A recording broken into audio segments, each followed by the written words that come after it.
Teacher's Bell. We're learning rings a bell.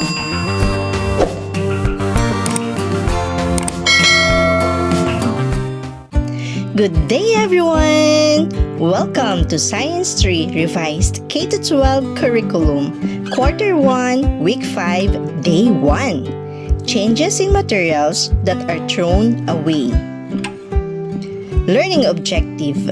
By the end of the lesson, learners should be able to describe the changes that happen to materials after they are thrown away. Identify materials that undergo changes after disposal. Lesson language practice. Unlock difficulties in understanding the following terms and concepts. Our first word is change. Change. C H A N G E.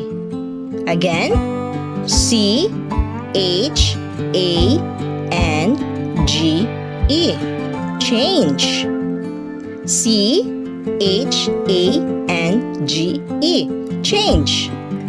Change is to become different over time, like a baby until it become an adult man. Our next phrase is throw away. Throw away. T-H-R-O-W-A-W-A-Y. Throw away. Again, T-H-R-O-W space A-W-A-Y. Throw away means to put something in the garbage because you don't need it anymore. Changes in materials that are thrown away, key idea. So, our stage 1, household use. We use many materials at home every day, like plastic bottles, food, paper, cans. These materials help us with eating, cleaning, storing, and playing. Stage 2, waste disposal. After use, we throw materials away and they are collected, recycled, or sent to junk shops or landfills. Stage 3, material changes over time after disposal. Some materials rot or break down naturally, while others stay the same and do not easily decompose. Have you visited a junk shop? Wow! Well, let's see Teacher's Bell's Junk Shop. Feel free to explore and see what's inside. What is a junk shop? A junk shop is a place where we can bring materials we don't use anymore to reuse or recycle.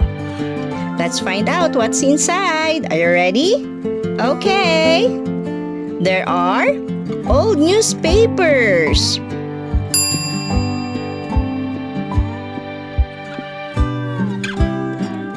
plastic bottles,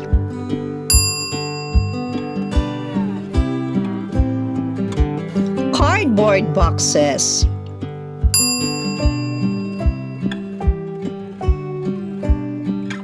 tin cans,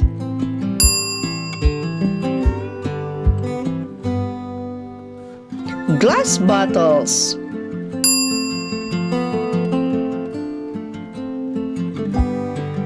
broken appliances,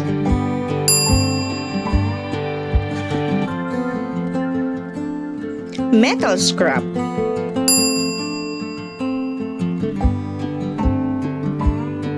glass jars,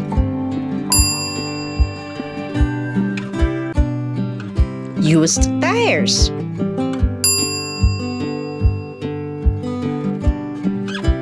used car batteries,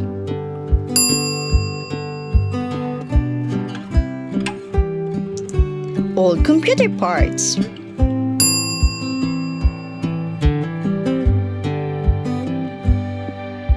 junk shop materials change after being thrown away.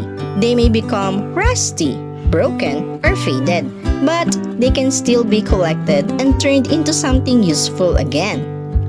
Junk shop materials are usually used. These are already used by someone before. Broken or old, it's not new, sometimes damaged. Reusable or recyclable can still be used again or made into something new. Not completely useless, even if they look like trash, they can be useful again. How about the other throwaway materials? What happened to them? Some trash, like food or paper, change and disappear over time. They rot and break down. Now, let's go home and look in the garbage bin to see how our household trash has changed.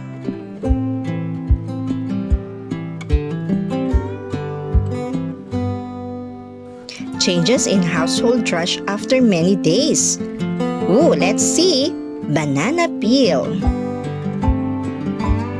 Changes, it become rotten, soft, and discolored.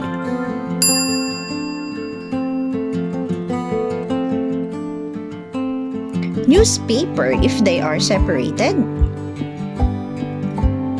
Yes, they become yellowed, brittle, and torn.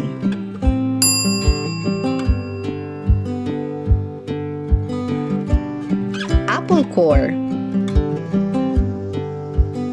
They become brown, shrunken, and start to rot.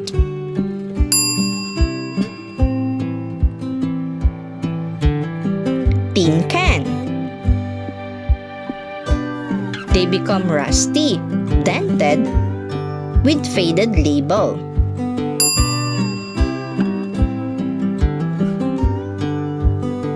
Carton box. They become flattened, soft, and soggy.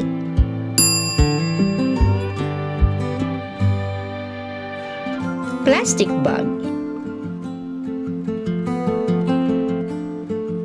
They become torn, faded, and wrinkled.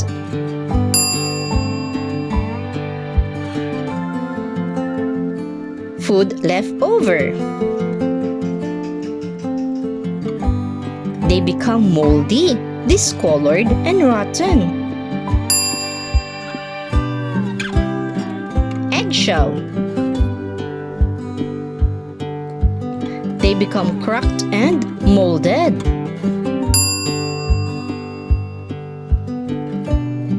Plastic bottle. They become crushed, dirty, with the label peeling.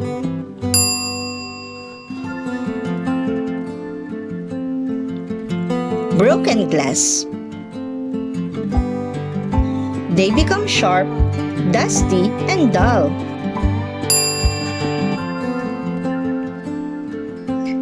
For our generalization, 1. Some materials like food and paper rot or break down after being thrown away. 2. Other materials like plastic, glass, and metal do not change and stay in the environment for a long time. 3. Knowing how materials change helps us decide what to reuse, recycle, or throw away properly. Evaluation Science Skill Quiz. Get your notebooks and answer the quiz. Write the letter of the correct answer. What happens to the food scraps after being thrown away? A. They stay the same forever. B. They rot and break down. C. They turn into glass. D. They become plastic.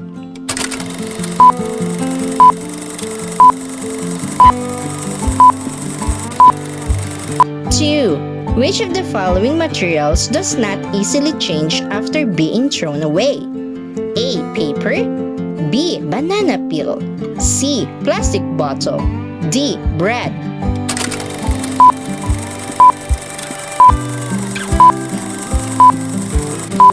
3. Where should we throw our trash? A. On the ground.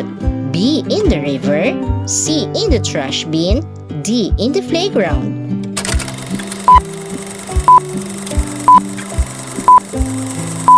Four.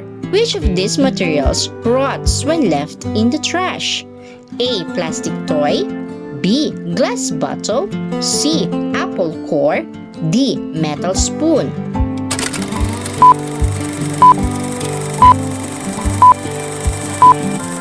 Five. Which item changes quickly after being thrown away? A. Glass, B. Plastic bag, C. Vegetable peels, D. Tin can.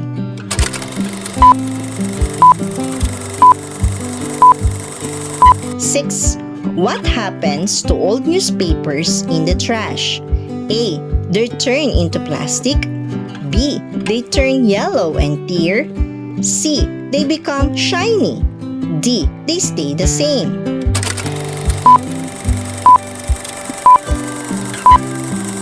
Seven. What kind of material changes slowly after being thrown away? A. Apple core, B. Glass bottle, C. Paper towel, D. Vegetable peel.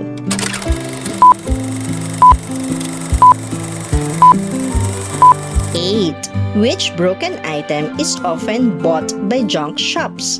A. Broken electric fan, B. Broken plate with food, C. Burnt toast, D. Used tissue.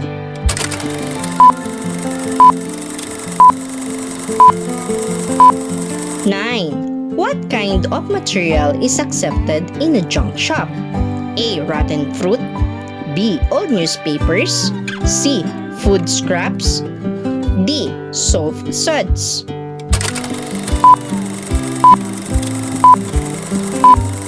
10. Which of the following is a recyclable item found in junk shops? A. Vegetable peel, B. Plastic bottles, C. Bread, D. Eggshells.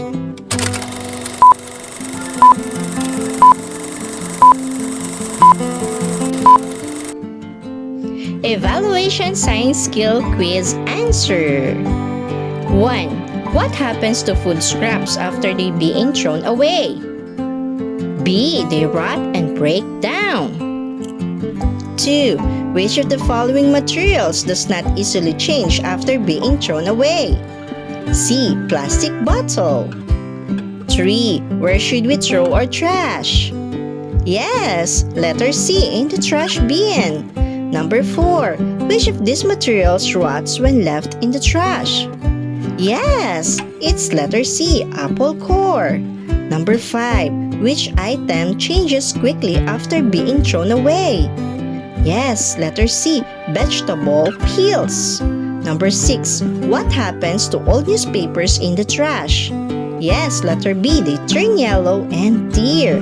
Number 7. What kind of material changes slowly after being thrown away? Yes, letter B, glass bottle. Number 8. Which broken item is often bought by junk shops? Yes, letter A, broken electric fan. Number 9. What kind of material is accepted in a junk shop? Yes, it is old newspapers, letter B. Number 10. Which of the following is a recyclable item found in junk shops? Yes, letter B, plastic bottles. Good job, great job!